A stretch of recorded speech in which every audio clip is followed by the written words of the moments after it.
एक मनुष्य को प्रैक्टिकली कैसे प्रार्थना करनी चाहिए, मैं आपको बताता हूं। अगर आप मेरे से बेस्ट तरीका पूछें प्रार्थना करने का, वो क्या है? देखो, शाम की मीटिंग कितनी आशीषित है कि मैं आपको कितनी गहरी बातें बता रहा हूं। बेस्ट तरीका है, अगर आपको परमेश्वर से जवाब लेना है प्रार्थना करने का, 1+1+1। 1 घंटा प्रार्थना सुबह, 1 घंटा प्रार्थना शाम दोपहर, 1 घंटा प्रार्थना रात को। 1 घंटा सुबह, 1 घंटा दोपहर को या शाम को आप लगा लो, 2 से 3 बजे, 4 बजे, 5 बजे, और 1 घंटा रात को। 1 घंटा आप सुबह प्रार्थना करते हैं, प्रभु तू महान है, हालेलुया, धन्यवाद प्रभु यीशु। जब आपकी 40-45 मिनट की प्रार्थना हो जाती है, फिर आप वर्सेस निकालिए। अगर आपको हीलिंग की ज़रूरत है, यशाया 54 निकालिए, भजन संहिता 103 निकालिए, नीति वचन 3 निकालिए। जहाँ जहाँ परमेश्वर ने हीलिंग प्रॉमिसेस किए हैं बाइबल में, उन सब वर्सेस को निकालिए, उन्हें निकाल कर उन्हें पढ़िए प्रार्थना में ही।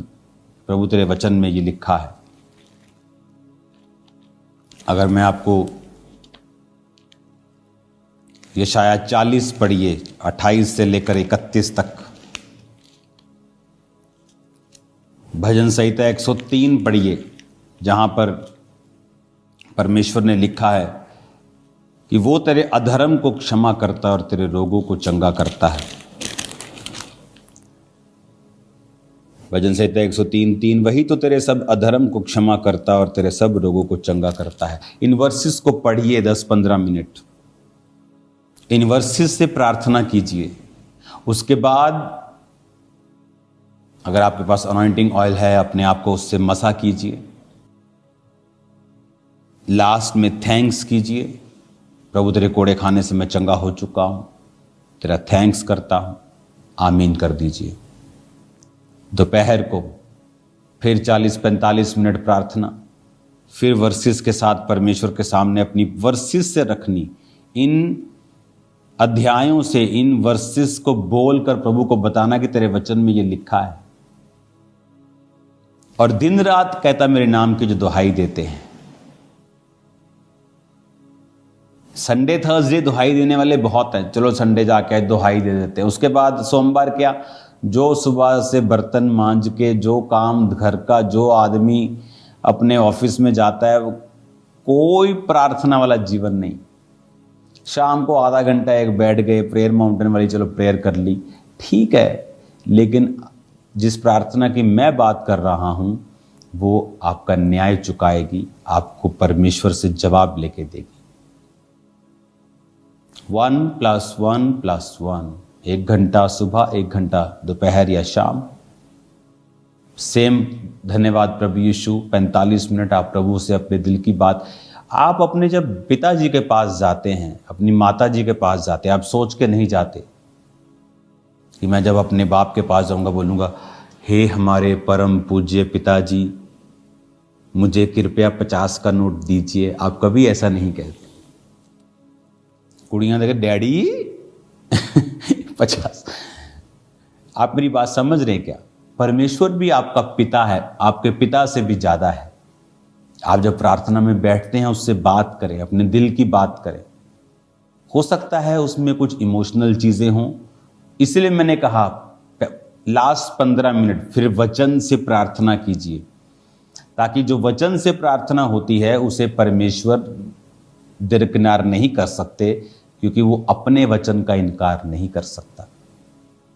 जब आप 15 मिनट वचन पढ़ के प्रार्थना करेंगे, पिता तेरे वचन में लिखा है कि तूने कहा तू थके हुओं को बल और शक्तिहीन को बहुत सामर्थ्य देता है, मुझे सामर्थ्य, मुझे बल दे।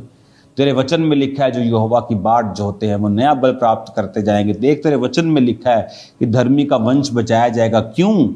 मेरे बेबी नहीं हैं जिनके पास बेबी नहीं होते। तेरे वचन में लिखा है कि तूने कहा है कि जो कोई यहोवा का भय मानेगा, उसके मार्गों पर चलेगा, तो परमेश्वर उसको उसी रास्तों पे चलाएगा जिससे वो प्रसन्न होता है। उसका वंश पृथ्वी का अधिकारी होगा। प्रभु मेरा वंश मुझे चाहिए पृथ्वी का अधिकारी होने के लिए, तेरे वचन में लिखा है। इस तरह से आप अपने केसेस के हिसाब से बाइबल वर्सेस से प्रार्थना करेंगे लास्ट 15 मिनट। उसके बाद आप अनॉइंटिंग ऑयल को अप्लाई करेंगे अपने पेट पर। अगर आपको बेबी चाहिए अपने सिर पर, आपको अनॉइंटिंग चाहिए, सुरक्षा चाहिए, आप प्रार्थना करेंगे। आप अपने फैमिली को यीशु के लहू में छुपाएंगे, फिर थैंक्स करेंगे। रात को फिर सेम 45 मिनट आप प्रभु से बात करेंगे। आप प्रभु को बताएंगे आप आत्मा में बढ़ना चाहते हैं। परमेश्वर, मैं तुझ में आगे जाना चाहता हूँ, मैं अपने दुश्मनों को माफ़ करता हूँ। खुदा बाप तेरी तारीफ करता हूँ। पवित्र आत्मा तू मेरे संग रहे। आप गैर भाषा में प्रार्थना करेंगे, अपनी सब प्रेयर रिक्वेस्ट को प्रभु के सामने रख देंगे, अपने डाउट्स प्रभु के सामने रख देंगे। फिर 45 मिनट हो जाएंगे, फिर आप बाइबल निकाल लेंगे और 15 मिनट आप अपनी वर्सेस के साथ परमेश्वर के सामने अपने केस को रखेंगे। करके आप देख लीजिए, 6 महीने में अगर आपकी लाइफ चेंज नहीं होती तो मुझे एक लेटर लिखिए कि मेरी लाइफ चेंज नहीं हुई। मैं आपको बता रहा हूं, मुझे कोई लेटर आने वाला नहीं है। अगर आप पवित्रताई में तौबा किए हुए विश्वासी हैं और इस प्रेयर पैटर्न को जो मैंने आपको बताया है आप फॉलो करते हैं, 1+1+1, I challenge you in Jesus name, आपकी लाइफ पूरी तरह से बदल जाएगी। हालेलुया। पूरी तरह से परमेश्वर का आत्मा आपको चेंज कर देगा। आपको ये बात बड़े ध्यान से समझनी है कि वो वचन में क्या कहता है। परमेश्वर कहता है उस अधर्मी न्यायी को, अधर्मी है, पापी है, अच्छी कुर्सी पर है, उसको देख। वो कहता मैं न्याय चुका दूंगा, मेरे नाक में दम ना कर दे। तो कहता तुम मेरे नाक में दम करो। कैसे? शब्दों से नहीं, अपने इमोशंस से नहीं, वचन के साथ। वो वचन का इनकार नहीं कर सकते। वैसे मैंने कहा 45 मिनट पर करो प्रार्थना। उस 45 मिनट में प्रभु के सामने अपनी चीज़ों को रखो, डाउट्स को रखो, उसे शेयर करो, गैर भाषा के साथ भी प्रार्थना करो ताकि आत्मा के साथ भी आपकी प्रार्थना हो जाए।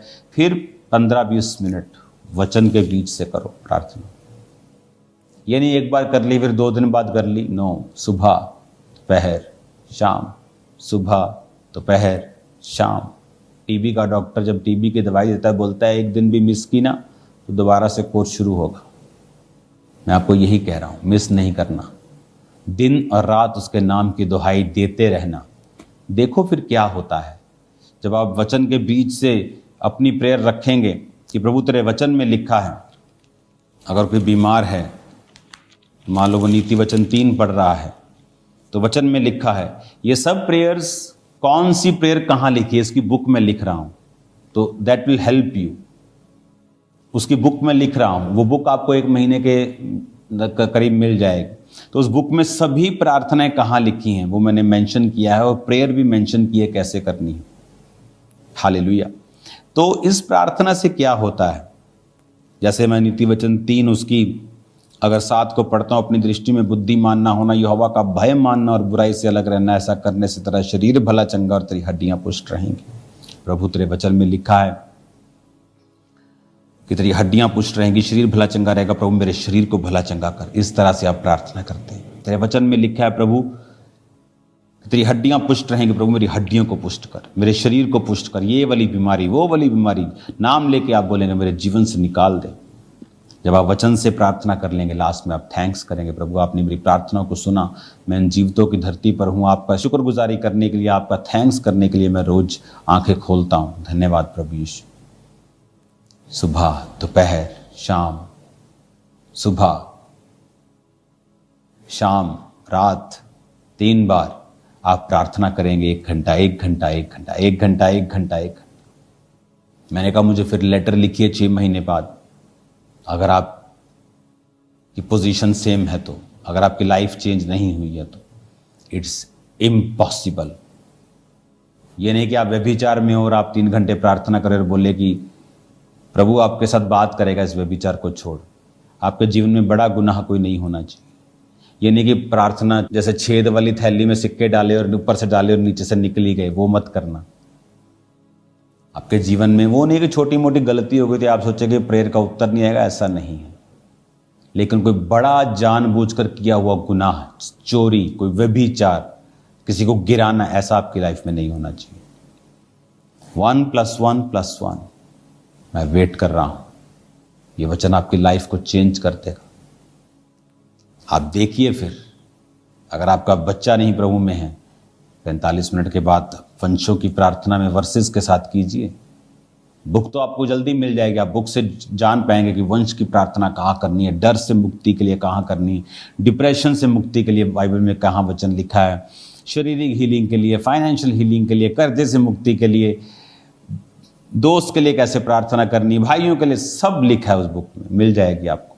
लेकिन इन वर्सेस को खुद पढ़िए, ढूंढिए, आगे बढ़िए, प्रेयर कीजिए, वो आपका न्याय चुकाने के लिए तैयार है। God bless you all. प्रार्थना कीजिए 21 सितंबर तक फास्टिंग में, चर्च के लिए सब सरकारी काम जो है वो हल हों,